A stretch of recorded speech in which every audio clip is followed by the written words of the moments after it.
So ನೀವು ಮೊದಲೇ ಬಾರಿ ನಮ್ಮ ಚಾನಲ್ನ ನೋಡ್ತಾ ಇದ್ದರೆ ಹಾಯ್, ನಾನು ರೂಪಾ. ಹಾಗೂ ನೀವು ನೋಡ್ತಾ ಇದ್ದೀರ ನಮ್ಮ ಕನ್ನಡ ಚಾನಲ್ ಆದ ಸ್ಮಯ ಕಲಿಕೆ. ನೀವಿನ್ನೂ ನಮ್ಮ ಚಾನಲ್ಗೆ ಸಬ್ಸ್ಕ್ರೈಬ್ ಆಗಿಲ್ಲ ಅಂದರೆ ಈ ಕೂಡಲೇ ಸಬ್ಸ್ಕ್ರೈಬ್ ಮಾಡ್ಕೊಳ್ಳಿ. ಹಾಗೆ ಪಕ್ಕದಲ್ಲಿ ಕಾಣುವ ಬೆಲ್ಲೈಕನ್ನು ಪ್ರೆಸ್ ಮಾಡಿ ಆಲ್ ಅಂತ ಟ್ಯಾಪ್ ಮಾಡೋದನ್ನು ಮರಿಬೇಡಿ. ಇವತ್ತಿನ ವಿಡಿಯೋದಲ್ಲಿ ಪರ್ಫೆಕ್ಟ್ ಆಗಿರುವ ರೆಡಿಮೇಡ್ ಗುಲಾಬ್ ಜಾಮೂನ್ ಪೌಡರಿಂದ ಹೇಗೆ ಮಾಡೋದು ಅಂತ ಹೇಳ್ಕೊಡ್ತಾ ಇದ್ದೀನಿ. ಒಂಚೂರು ಗಟ್ಟಿ ಆಗ್ದೇ ಇಲ್ಲ ತೆಳು ಆಗ್ದೇ ಪರ್ಫೆಕ್ಟ್ ಆಗಿರೋ ಸಕ್ಕರೆ ಪಾಕನ ಮಾಡೋದು ನೋಡೋಣ. ಹಾಗೆ 20 ರೂಪಾಯಿ MTR ರೆಡಿಮೇಡ್ ಗುಲಾಬ್ ಜಾಮೂನ್ ಪೌಡರ್ನಲ್ಲಿ ಯಾವ ರೀತಿ ಗುಲಾಬ್ ಜಾಮೂನ ಮಾಡೋದು ಅಂತಲೂ ಕೂಡ ನೋಡೋಣ. ನಿಮಗೆ ಯಾವ್ದು ಕಂಪ್ನಿದು ಈಸಿಯಾಗಿ ಸಿಗುತ್ತೋ ಅದರಲ್ಲೇ ನಾನು ಮಾಡಿರೋ ಥರನೇ ಸೇಮ್ ಪ್ರೊಸೀಜರ್ನ ಫಾಲೋ ಮಾಡಿ. ಈ ವಿಡಿಯೋದಲ್ಲಿ ಗುಲಾಬ್ ಜಾಮೂನ್ ಸರಿಯಾಗಿ ಬರೋದಕ್ಕೆ ಟಿಪ್ಸು ಕೂಡ ಕೊಟ್ಟಿದ್ದೀನಿ.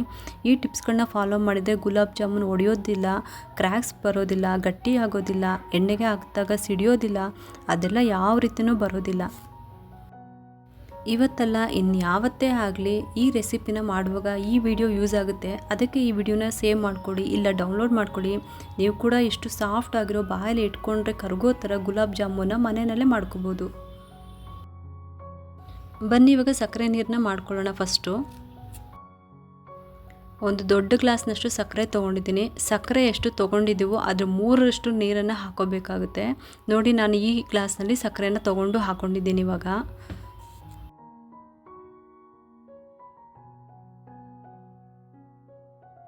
ಅದೇ ಲೋಟದಲ್ಲೇ 3 ಗ್ಲಾಸ್ನಷ್ಟು ನೀರನ್ನು ತೊಗೊಂಡು ಇದಕ್ಕೆ ಹಾಕೊತಾ ಇದ್ದೀನಿ. ನೀರನ್ನು ಹಾಕೊಂಡಿದ್ದಾಗಿದ್ಮೇಲೆ 2 ಏಲಕ್ಕಿದು ತುದಿನಲ್ಲಿ ಸಿಪ್ಪೆ ತೆಗೆದು ಅದನ್ನು ಓಪನ್ ಮಾಡಿ ಹಾಕೊತಾ ಇದ್ದೀನಿ. ಇದನ್ನು ಸಕ್ಕರೆ ಪಾಕ ಥರ ಮಾಡ್ಕೋಬೇಕು ಅಂತ ಏನೂ ಇಲ್ಲ. ಜಸ್ಟ್ ಸಕ್ಕರೆ ಕರಗಿದ್ರೆ ಸಾಕು. 10-15 ನಿಮಿಷ ಕುದಿಸ್ಕೊಂಡ್ರೆ ಸಾಕು. ಫ್ಲೇಮ್ನ ಮೀಡಿಯಮ್ ಟು ಹೈ ಮಾಡಿಕೊಂಡು ಕುದಿಸ್ಕೋಬೇಕು ಇದನ್ನು. ಇವಾಗ ಇದನ್ನು ಹಾಗೆ ಕುದಿಯೋದಕ್ಕೆ 10-15 ನಿಮಿಷ ಬಿಟ್ಬಿಡ್ತೀನಿ. ನಾವು ಇದೇ ಸಕ್ಕರೆ ನೀರಿನಲ್ಲಿ 100 ಗ್ರಾಮ್ನಷ್ಟು ಗುಲಾಬ್ ಜಾಮೂನ್ ಪ್ಯಾಕೆಟ್ವರೆಗೂ ಮಾಡ್ಕೋಬೋದು. ಅದಕ್ಕಿಂತ ಜಾಸ್ತಿ ಮಾಡ್ಕೊಳ್ಳೋಕ್ಕೆ ಆಗಲ್ಲ, ಏಕೆಂದರೆ ಸಕ್ಕರೆ ನೀರು ಕಡಿಮೆ ಆಗಿಬಿಡುತ್ತೆ. ಸಕ್ಕರೆ ನೀರು ಒಂದು 12-15 ನಿಮಿಷ ಕುದಿದ್ದೆ ಇದು ಚೆನ್ನಾಗಿ. ಇವಾಗ ಸ್ಟವ್ನ ಆಫ್ ಮಾಡ್ಕೊತೀನಿ. ಇವಾಗ ನಾನು ಸ್ಟವ್ನ ಆಫ್ ಮಾಡ್ಕೊಂಡಿದ್ದೀನಿ. ಯಾವುದೇ ಕಾರಣಕ್ಕೂ ಸಕ್ಕರೆ ನೀರನ್ನು 1 ಎಳೆ ಪಾಕ, 2 ಎಳೆ ಪಾಕ ಆ ಥರ ಪಾಕಗಳನ್ನು ಮಾತ್ರ ಮಾಡ್ಕೊಳ್ಳೋಕೆ ಹೋಗಬೇಡಿ. ಜಸ್ಟ್ ನಮಗೆ ಸಕ್ಕರೆ ನೀರು ಬೇಕು ಅಷ್ಟೇ. ಇವಾಗ ಮೊದಲನೇ ಟಿಪ್ಸ್ ಏನಂದರೆ, ಇದು ಯಾವುದೇ ಕಾರಣಕ್ಕೂ ಪಾಕ ಬರಬಾರ್ದು, ತೆಳುವೇ ಇರಬೇಕು. ಇವಾಗ ಇದನ್ನು ಕ್ಲೋಸ್ ಮಾಡಿ ಸೈಡ್ನಲ್ಲಿ ಎತ್ತಿಟ್ಕೊತೀನಿ. ನೀವಿಲ್ಲಿ ನೋಡ್ತಿರ್ಬೋದು ಯಾವುದೇ ಥರ ಅಂಟುತ್ತಾ ಇಲ್ಲ ನೀರು. ಇವಾಗ ಜಾಮೂನ್ದು ಉಂಡೆನ ಮಾಡ್ಕೊಳ್ಳೋಣ. ಇಲ್ಲಿ MTRದು ಗುಲಾಬ್ ಜಾಮೂನ್ ಪೌಡರ್ನ ಯೂಸ್ ಮಾಡ್ತಾ ಇದ್ದೀನಿ. ನಿಮಗೆ ಯಾವ ಕಂಪ್ನಿದು ಈಸಿಯಾಗಿ ಸಿಗುತ್ತೆ ಅದನ್ನೇ ಯೂಸ್ ಮಾಡ್ಕೊಳ್ಳಿ. ಇದು 20 ರೂಪಾಯಿದು ಪ್ಯಾಕೆಟು 65 ಗ್ರಾಮ್ ಇದೆ. ಒಂದು ಪ್ಯಾಕೆಟ್ನಲ್ಲಿ 10-15 ನಾರ್ಮಲ್ ಸೈಜ್ದು ಗುಲಾಬ್ ಜಾಮೂನ ಮಾಡ್ಕೋಬೋದು. ಮತ್ತು ಇದನ್ನು ಕಲಿಸ್ಕೊಳ್ಳೋಕ್ಕೆ ಒಂದು ಚಿಕ್ಕ ಗ್ಲಾಸ್ನಲ್ಲಿ ನೀರು ತೊಗೊಂಡಿದ್ದೀನಿ. ಇವಾಗ ಸೆಕೆಂಡ್ ಟಿಪ್ಸ್ ಬಂದು, ಈ ಪೌಡರ್ಗೆ ಜಾಸ್ತಿ ನೀರು ಹಾಕ್ಕೊಳ್ಳೇಬಾರ್ದು. ಸ್ವಲ್ಪನೇ ನೀರು ಹಾಕಿ ಕಲಿಸ್ಕೋಬೇಕು. 1-2 ಸ್ಪೂನು ಈ ಥರ ಹಾಕೋಬೇಕು. ಈ ಥರ ನೀರು ಹಾಕಿ ಮಿಕ್ಸ್ ಮಾಡ್ಕೋಬೇಕು. ಮತ್ತು ಮಿಕ್ಸ್ ಮಾಡ್ಕೋಬೇಕಾದ್ರೂ ಈ ಹಿಟ್ಟನ್ನು ಮಿದಿಯೋದಾಗಲಿ ನಾದ್ಕೊಳ್ಳೋದಾಗಲಿ ಮಾಡಬಾರ್ದು. ನೀವು ನೋಡ್ತಿದ್ದೀರಲ್ಲ, ನಾನು ಜಸ್ಟ್ ಟಚ್ ಮಾಡ್ಕೊತಾ ಇದ್ದೀನಿ ಅಷ್ಟೇ. ಒಂಚೂರು ಎಲ್ಲೂ ಸಹ ಜೋರಾಗಿ ನಾದ್ಕೊತಿಲ್ಲ, ಪ್ರೆಸ್ ಮಾಡ್ಕೊತಾ ಇಲ್ಲ. ಏಕೆಂದರೆ ಗುಲಾಬ್ ಜಾಮೂನ್ ಆಮೇಲೆ ಅದು ರೈಸ್ ಆಗೋದಿಲ್ಲ. ಟೈಟಾಗಿ ಇದನ್ನು ಮಿಕ್ಸ್ ಮಾಡ್ಕೊಂಡಿದ್ರೆ ತುಂಬ ಸಾಫ್ಟಾಗಿ ಜೆಂಟಲಾಗಿ ಜಸ್ಟ್ ನೀರಲ್ಲೇ ಮಿಕ್ಸ್ ಮಾಡ್ಕೋಬೇಕು ಅಷ್ಟೇ. ಈ ಹಿಟ್ಟನ್ನು ನಾದ್ಕೋಬಾರ್ದು, ಹಾಗೆ ಒತ್ಕೋಬಾರ್ದು. ಇದು ಬಂದು 3rd ಟಿಪ್ಸು, ಮೇನ್ ಟಿಪ್ಸ್ ಇದು. ಇದರಿಂದಲೇ ತುಂಬ ಜನಕ್ಕೆ ಗುಲಾಬ್ ಜಾಮೂನ್ ರೈಸ್ ಆಗೋದಿಲ್ಲ. ಅಂದರೆ ಸಕ್ಕರೆ ನೀರಿಗೆ ಹಾಕಿದ ಮೇಲೆ ಚೆನ್ನಾಗಿ ಸಕ್ಕರೆ ನೀರನ್ನು ಎಳ್ಕೋಬೇಕು. ದಪ್ಪ ಆಗಬೇಕು ಗುಲಾಬ್ ಜಾಮೂನು. ತುಂಬ ಜನ ಈ ರೀತಿಯಾಗಿ ನಾದ್ಕೊಳ್ಳೋದ್ರಿಂದ ಅದಕ್ಕೆ ಅದು ಮೇನ್ ರೇಸ್ ಆಗೋದಿಲ್ಲ. ಮತ್ತು ಎಕ್ಸ್ಟ್ರಾ ನೀರು ಹಾಕಿಲ್ಲ. 2 ಸ್ಪೂನ್ ನೀರು ಹಾಕ್ಕೊಂಡಿದ್ದೀನಿ ನಾನು ಅಷ್ಟೇ. ಜಸ್ಟ್ ಮಿಕ್ಸ್ ಮಾಡ್ಕೊಂಡಿರೋದಷ್ಟೇ. ಈ ಕಾಫಿ ಲೋಟದಲ್ಲಿ ಒಂದು 1/4 ಭಾಗದಷ್ಟು ಸಹ ನಾನು ನೀರನ್ನು ಯೂಸ್ ಮಾಡಿಲ್ಲ. ಸ್ವಲ್ಪ ಯೂಸ್ ಮಾಡಿರೋದು ಅಷ್ಟೇ. ಪ್ರತಿ ಸಲ ನಾವು ಉಂಡೆಗಳನ್ನು ಮಾಡ್ಕೋಬೇಕಾದ್ರೆ ಕೈಗೆ ಎಣ್ಣೆನ ಹಚ್ಕೊಂಡು ಮಾಡ್ಕೋಬೇಕು. ನಾನಿಲ್ಲಿ ಒಂದು ಬೌಲ್ನಲ್ಲಿ ಎಣ್ಣೆ ತೊಗೊಂಡಿದ್ದೀನಿ. ಮೊದಲಿಗೆ ಕೈಗೆ ಎಣ್ಣೆ ಸವರ್ಕೊಂಬಿಟ್ಟು ನಿಮಗೆ ಎಷ್ಟು ಬೇಕೋ ಅಷ್ಟು ಗುಲಾಬ್ ಜಾಮೂನ್ ಹಿಟ್ಟನ್ನು ತೊಗೊಂಡು, ಆದಷ್ಟು ಕಡಿಮೆ ಹಿಟ್ಟನ್ನು ತೊಗೊಂಡು ಚಿಕ್ಕದ್ದು ಉಂಡೆನ ಮಾಡ್ಕೋಬೇಕು. ಏಕೆಂದರೆ ಆಮೇಲೆ ಸಕ್ಕರೆ ನೀರಿಗೆ ಹಾಕಿದ್ರೆ ರೈಸ್ ಆಗುತ್ತೆ. ಇವಾಗ 4th ಟಿಪ್ಸ್ ಏನಂದರೆ, ಉಂಡೆನ ಚೆನ್ನಾಗಿ ಪ್ರೆಸ್ ಮಾಡಿ ಟೈಟಾಗಿ ಉಂಡೆನ ಮಾಡಬಾರ್ದು. ತುಂಬಾ ಸಾಫ್ಟಾಗಿ ಜಂಟಲಾಗಿ ನಿಧಾನವಾಗಿ ಉಂಡೆನ ಮಾಡ್ಕೋಬೇಕು. ಇಲ್ಲ ಅಂದರೆ ಇದು ರೈಸ್ ಆಗೋದಿಲ್ಲ, ಟೈಟ್ ಆಗಿಬಿಡುತ್ತೆ. ಸಕ್ಕರೆ ನೀರನ್ನ ಎಳ್ಕೊಳ್ಳೋದಿಲ್ಲ. ನಾವು ಮಾಡ್ಕೊಳ್ಳೋ ಉಂಡೆನಲ್ಲಿ ಒಂಚೂರು ಕ್ರ್ಯಾಕ್ಸ್ ಇರಬಾರ್ದು, ಒಂಚೂರು ಸೀಳ್ಬಿಟ್ಟಿರಬಾರ್ದು. ಪ್ರತಿ ಸಲ ಉಂಡೆ ಮಾಡುವಾಗಲೂ ಕೈಗೆ ಎಣ್ಣೆ ಸವರ್ಕೊಂಡು ಮಾಡ್ಕೋಬೇಕು. ನೀವಿಲ್ಲಿ ನೋಡ್ತಿದ್ರಲ್ಲ ಈ ರೀತಿ ಮಾಡ್ಕೋಬೇಕು. ಒಂಚೂರು ಕ್ರ್ಯಾಕ್ ಇಲ್ಲ, ಒಂಚೂರು ಸೀಳ್ಬಿಟ್ಟಿಲ್ಲ, ಈ ಥರ ಮಾಡ್ಕೊಂಡು ಹೋಗಬೇಕು. ಇದೇ ರೀತಿ ಎಲ್ಲ ಉಂಡೆಗಳನ್ನು ಜೋರಾಗಿ ಪ್ರೆಸ್ ಮಾಡ್ದಲೇ ನಿಧಾನವಾಗಿ ಸ್ಮೂತಾಗಿ ಉಂಡೆಗಳನ್ನು ಮಾಡ್ಕೊತೀನಿ.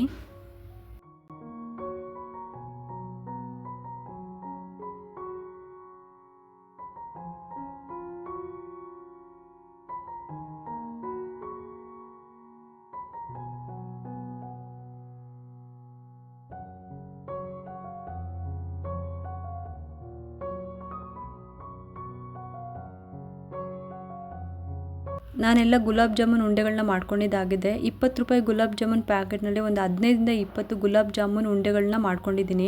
ಎಲ್ಲನೂ ಕೂಡ ನೀವು ಮಾಡ್ಕೊಳ್ಳೋ ಸೈಜ್ ಮೇಲೆ ಡಿಪೆಂಡ್ ಆಗಿರುತ್ತೆ.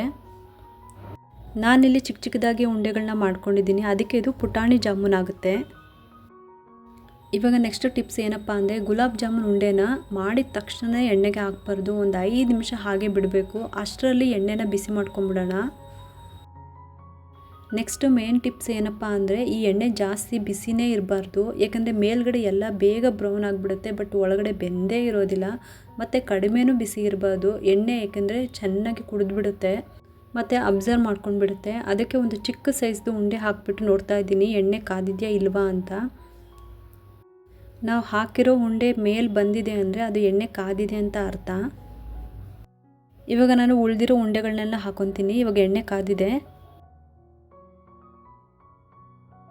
ನಾನಿವಾಗ ಎಲ್ಲ ಉಂಡೆನೂ ಹಾಕೊತಾ ಇದ್ದೀನಿ. ಸ್ಟವ್ ಫ್ಲೇಮ್ನ ಲೋ ಮಾಡ್ಕೊತಾ ಇದ್ದೀನಿ. ಇದನ್ನಂತೂ ಹೈ ಫ್ಲೇಮ್ನಲ್ಲಂತೂ ಮಾಡ್ಕೊಳ್ಳೇಬಾರ್ದು. ಎಷ್ಟು ಕಡಿಮೆ ಉರಿನಲ್ಲಿ ಬೇಯಿಸ್ಕೊತಿರೋ ಅಷ್ಟು ಒಳ್ಳೆಯದು. ಏಕೆಂದರೆ ಮೇಲ್ಗಡೆ ಬ್ರೌನ್ ಆಗಿಬಿಡುತ್ತೆ, ಒಳಗೆ ಬೆಂದೇ ಇರೋದಿಲ್ಲ, ಗಟ್ಟಿ ಹಾಗೆ ಉಳ್ಕೊಂಡ್ಬಿಡುತ್ತೆ.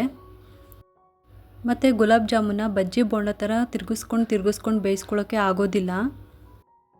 ಪೂರ್ತಿ ಒಂದೇ ಸಲ ಕಂಪ್ಲೀಟಾಗಿ ಒಂದೇ ಸಮನೆ ಬೇಯಿಸ್ಕೋಬೇಕು ಅನ್ನೋದಾದರೆ ಈ ರೀತಿ ಮಾಡ್ಕೋಬೇಕು.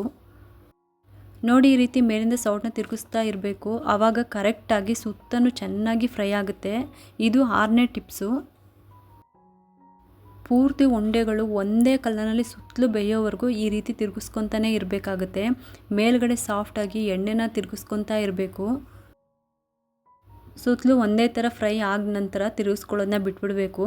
ನೀವಿಲ್ಲಿ ನೋಡ್ತಿರ್ಬೋದು ಉಂಡೆಗಳೆಲ್ಲ ಒಂದೇ ಕಲರ್ನಲ್ಲಿ ಕಲರ್ ಬರ್ತಾ ಇದೆ ಅಂತ. ಎಲ್ಲೂ ಸಹ ಜಾಸ್ತಿ ಕಲರು ಇಲ್ಲ ಕಡಿಮೆ ಕಲರು, ಇಲ್ಲ ಜಾಸ್ತಿ ಬೆಂದಿರೋದು ಇಲ್ಲ ಕಡಿಮೆ ಬೆಂದಿರೋದು ಆ ಥರ ಆಗೋದಿಲ್ಲ. ಈ ಥರ ತಿರುಗಿಸ್ಕೊಂಡು ಫ್ರೈ ಮಾಡ್ಕೊಳ್ಳೋದು ಮಾತ್ರ ಮಿಸ್ ಮಾಡಲೇಬೇಡಿ ನೀವು.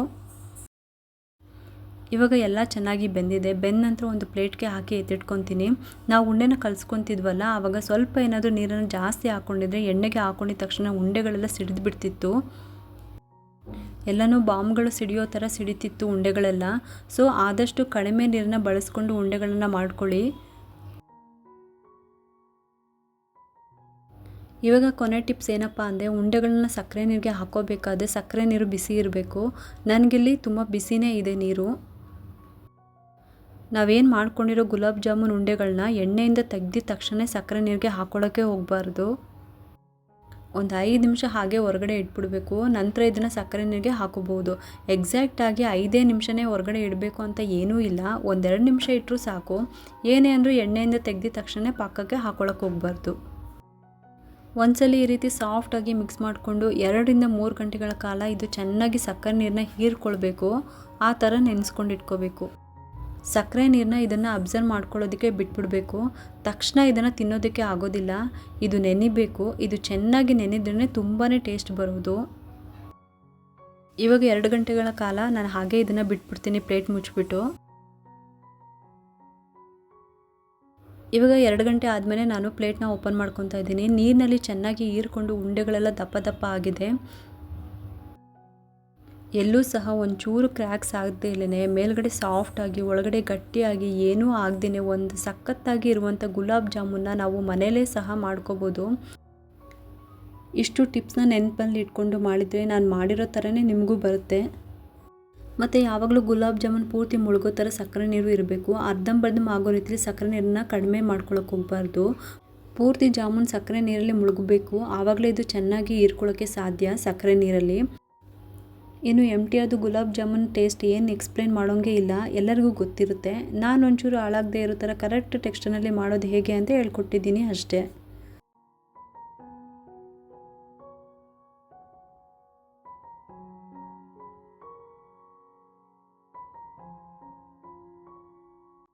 ಮತ್ತು ಒಂದು ಗುಲಾಬ್ ಜಾಮೂನ ಕಟ್ ಮಾಡಿ ತೋರಿಸ್ತಾ ಇದ್ದೀನಿ ಎಷ್ಟು ಪರ್ಫೆಕ್ಟಾಗಿ ರೆಡಿ ಆಗಿದೆ ಅಂತ. ಮೇಲಿಂದ ಹಾಗೆ ಚೆನ್ನಾಗಿ ಕಾಣಿಸ್ತಾ ಇದೆ ಮತ್ತು ಒಳಗಡೆ ಹಾಗೆ ಹಸಿ ಹಸಿ ಇರೋದು, ಒಳಗಡೆ ಗಟ್ಟಿಗಿರೋದು, ನೆಂದೇ ಇರೋದು ಆ ಥರ ಏನೂ ಇಲ್ಲ. ಪರ್ಫೆಕ್ಟ್ ಆಗಿರೋ ಗುಲಾಬ್ ಜಾಮೂನ್ ರೆಡಿ ಆಗಿದೆ ಇವಾಗ. ನೋಡೋದ್ರಲ್ಲ ಗುಲಾಬ್ ಜಾಮೂನ್ ಎಷ್ಟು ಪರ್ಫೆಕ್ಟಾಗಿ ಎಷ್ಟು ಈಸಿಯಾಗಿ ಕರೆಕ್ಟ್ ಮೆಷರ್ಮೆಂಟಲ್ಲಿ ಮಾಡೋದು ಹೇಗೆ ಅಂತ. ಈ ವಿಡಿಯೋ ನಿಮ್ಗೆ ಇಷ್ಟ ಆಗಿದ್ದರೆ ಒಂದು ಲೈಕ್ ಮಾಡಿ, ಶೇರ್ ಮಾಡಿ ಮತ್ತು ಸಬ್ಸ್ಕ್ರೈಬ್ ಮಾಡಲು ಮರಿಬೇಡಿ. ನೀವು ಮಾಡೋ ಒಂದು ಸಬ್ಸ್ಕ್ರೈಬಿಂದ ನಮ್ಮಂತಹ ಸಣ್ಣ ಸಣ್ಣ ಚಾನಲ್ಸ್ಗೆ ಒಂದು ಸಪೋರ್ಟ್ ಮಾಡ್ದಂಗೆ ಆಗುತ್ತೆ. ಮತ್ತು ಯಾವಾಗಲೇ ಆಗಲಿ ನೀವು ಗುಲಾಬ್ ಜಾಮೂನ್ ಮಾಡಬೇಕಾದ್ರೆ ಈ ವಿಡಿಯೋ ನಿಮಗೆ ಯೂಸ್ಫುಲ್ ಆಗುತ್ತೆ. ಅದಕ್ಕೆ ಈ ವಿಡಿಯೋನ ಡೌನ್ಲೋಡ್ ಮಾಡ್ಕೊಳ್ಳಿ, ಇಲ್ಲಾಂದರೆ ಸೇವ್ ಮಾಡಿಟ್ಕೊಳ್ಳಿ. ಮತ್ತು ಇಷ್ಟೊತ್ತು ನಮ್ಮ ಚಾನಲಲ್ಲಿ ಬರುವ ಈ ವಿಡಿಯೋನ ನೋಡೋದಕ್ಕೆ ನನ್ನ ತುಂಬ ಹೃದಯದ ಧನ್ಯವಾದಗಳು. ಮತ್ತೆ ಸಿಗೋಣ ಮುಂದಿನ ಈಸಿ ರೆಸಿಪಿಯೊಂದಿಗೆ ಅಂತ ಹೇಳುತ್ತಾ ಈ ವಿಡಿಯೋನ ಮುಗಿಸ್ತಾ ಇದ್ದೀನಿ. Thank you.